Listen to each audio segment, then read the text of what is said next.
अस्सलाम वालेकुम जी, शाहनवाज़ एक नई वीडियो के साथ आपके सामने हाज़िर है। आज की जो हमारी वीडियो है, बहुत सारे मुझे मैसेजेस आ रहे थे और बहुत सारी कॉल्स भी आ रही थी कि जो बजट 2022 आया है, इसमें प्रॉपर्टी के क्या टैक्सेस लगे हैं। इसमें काफ़ी ह्यूज किस्म का डिफरेंस है। बहुत सारे लोग परेशान भी हैं कि इतना बड़ा डिफरेंस, क्योंकि पहले जो टैक्स दिया जा रहा था वो कम था। अब जो नई गवर्नमेंट आई है, इसने 2022 में जो जून में टैक्स इन्होंने लगाए हैं वो डिफरेंट हैं थोड़े से। उनके बारे में थोड़ा सा बताऊंगा और इसका हल भी बताऊंगा आप लोगों को कि आप अगर टैक्सेस से बचना चाह रहे हैं और प्रॉफिट ज़्यादा कमाना चाह रहे हैं तो हम किस तरफ जाएं। हम पहले बात करते हैं जीडीपी, जो सीजीडी है, कैपिटल गेन टैक्स, उसकी बात करते हैं। पहले क्या था, अब क्या है। जब पहली हुकूमत थी तो उस वक्त 3 इयर्स का ड्यूरेशन था टैक्सेस का। 3 इयर्स के बाद टैक्सेस ख़त्म हो जाते थे। जैसे कि मैंने कैपिटल गेन टैक्स की बात की है, इसमें ये था कि 3 इयर्स में अगर आप टैक्स देते हैं तो पहले आपको, पहले ईयर में अगर आप प्रॉपर्टी सेल करते हैं तो 10% आपको टैक्स देना पड़ता था। ये कैपिटल गेन टैक्स की बात कर रहे हैं। और दूसरे साल में आपको तकरीबन 7% देना पड़ता था दूसरे साल में। तीसरे साल में आपको 5% टैक्स देना पड़ता था जब आप तीसरे साल में जाके प्रॉपर्टी सेल करते थे। और तीसरा साल गुजरने के फ़ौरन बाद आपके टैक्सेस ख़त्म हो जाते थे। अब इस गवर्नमेंट ने क्या किया है, इस गवर्नमेंट ने एक तो आते ही ड्यूरेशन बढ़ा दी है, जो कि पहले 3 साल थी और इसको 6 साल कर दिया। ड्यूरेशन भी बढ़ा दी और साथ साथ टैक्सेस का जो परसेंटेज है वो भी बढ़ा दी। पहले साल में अगर आप प्रॉपर्टी सेल करते हैं तो उसको बढ़ाकर इन्होंने 10% से 15% पे ले गए हैं। 15% आपको टैक्स देना पड़ेगा।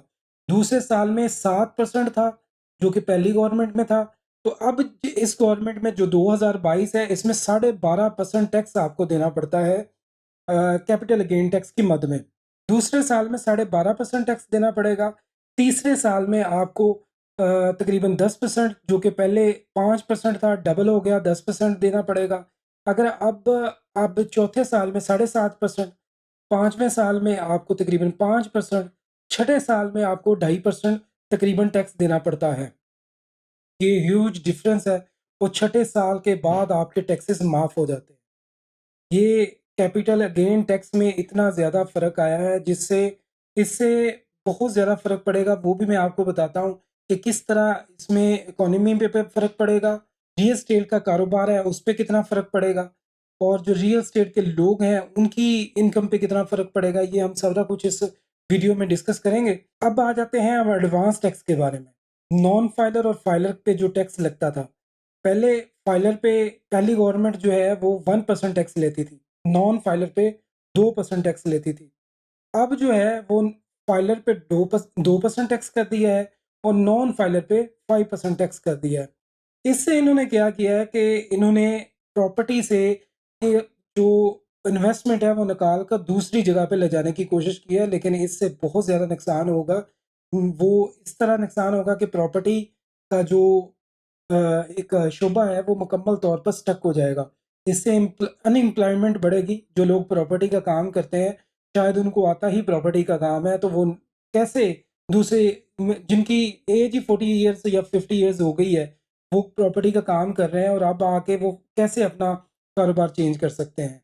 दूसरा सबसे बड़ा, अनएम्प्लॉयमेंट का तो फ़र्क पड़ेगा ही पड़ेगा। ये इंडस्ट्री भी इसमें काफ़ी बंद होगी, क्योंकि क्योंकि प्रॉपर्टी के साथ-साथ इंडस्ट्री भी ग्रो कर रही होती है। तो बहुत सारी इंडस्ट्रीज़ इनके साथ चल रही होती हैं। जब टैक्सेस बढ़ेंगे, एफबीआर टैक्सेस लगाएगा प्रॉपर्टी पे, तो सारी चीज़ें, ज़ाहिर-सी बात है, वो नीचे आएँगी। और ऊपर से इन्होंने क्या किया कि जो बिल्डिंग मटीरियल है, वो भी इन्होंने उसकी प्राइस भी बढ़ा दी है। जहाँ सीमेंट की बोरी ₹700 की थी, अब ₹1200 की हो गई है। जहाँ रेत की ट्राली जो है वो ₹6000 की थी, वो 12,000 को क्रॉस कर गई है। तो वो काफ़ी ज़्यादा फ़र्क पड़ा है उससे। अब इसमें सॉल्यूशन क्या है? हम अगर टैक्सेस कहते हैं कि हम टैक्सेस नहीं दे सकते, मूवेबल जो प्रॉपर्टी होती है उसमें सारी इन्वेस्टमेंट नहीं कर सकते, तो आप फिर इंस्टॉलमेंट वाली चीज़ों पे आएँ, ओपन फाइल्स में आएँ, वहाँ पे इन्वेस्टमेंट करें। वहाँ पे अगर आप इन्वेस्टमेंट करेंगे तो आपको ज़्यादा प्रॉफ़िट होगा। उसमें ये होगा कि आपको टैक्सेस भी नहीं देने पड़ेंगे और आप ओपन फाइल को आसानी से सेल भी कर सकते हैं। मेरे ख़्याल में इंस्टॉलमेंट वाली चीज़ होती है, उसमें आप आके इन्वेस्टमेंट करें। अब सबसे बड़ा इम्पैक्ट जो है वो प्रॉपर्टी स्टॉप हो जाएगी, बाइंग सेलिंग कम होगी, जहाँ पे ट्रेडिंग हो रही है वो ट्रेडिंग स्लो हो जाएगी। जैसे कि मैंने बताया कि अनएम्प्लॉयमेंट बढ़ेगी और इंडस्ट्री भी नहीं ग्रो करेगी इतनी, क्योंकि प्रॉपर्टी के साथ-साथ काफ़ी ग्रो कर रही होती है, इंडस्ट्रियल एरिया ग्रो कर रहा होता है। फिर इसमें जो सोसाइटीज़ ट्रांसफ़र से पैसे कमा रहे होते हैं, उनकी ट्रांसफ़र भी कम हो जाएगी। इस तरह काफ़ी ज़्यादा इम्पैक्ट पड़ेगा। अब जो कि मैंने सॉल्यूशन बताया आप लोगों को, सॉल्यूशन इसका यही है कि आप ओपन फाइल्स की तरफ आएँ, इंस्टॉलमेंट वाली चीज़ों की तरफ आएँ। इसमें ओपन फाइल और इंस्टॉलमेंट वाली चीज़ों में कुछ लोग घबराते हैं आने के लिए, लेकिन मैं आप लोगों को इसका हल थोड़ा-सा बता देता हूँ कि अगर आप लोग ओपन फाइल खरीदना चाहते हैं किसी सोसाइटी में, या आप इंस्टॉलमेंट वाली चीज़ों में आना चाह रहे हैं, तो आप सबसे बड़ी चीज़ ये है कि उस सोसाइटी को देखें कि वो एलडीए से अप्रूव्ड है या नहीं है।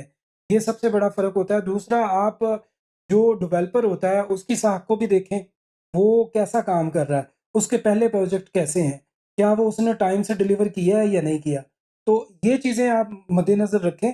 अगर वो टाइम से डिलीवर कर रहा है और आपको बेहतर एक चीज़ मुहैया कर रहा है, उसकी डेवलपमेंट अच्छी है, उसकी मैनेजमेंट अच्छी है, तो आप वहाँ पे इन्वेस्टमेंट करें। तो वहाँ पे ओपन फाइल भी आप ले सकते हैं। उम्मीद करता हूँ कि जो कैपिटल गेन टैक्स है और एडवांस टैक्स है उसकी आप लोगों को समझ आई होगी, और इसका हल भी मैंने आपको बताया, इसका इम्पैक्ट भी मैंने आप लोगों को बताया। और मज़ीद अच्छी-अच्छी वीडियोज़ देखने के लिए आप इस चैनल को सब्सक्राइब कर लें, और आने वाले दिनों में इंशाल्लाह आपको बहुत सारी और चीज़ें मैं इंशाल्लाह बताऊँगा, और उसमें आप लोगों को काफ़ी फ़ायदा होगा। अपना ख़्याल रखें। अल्लाह हाफ़िज़।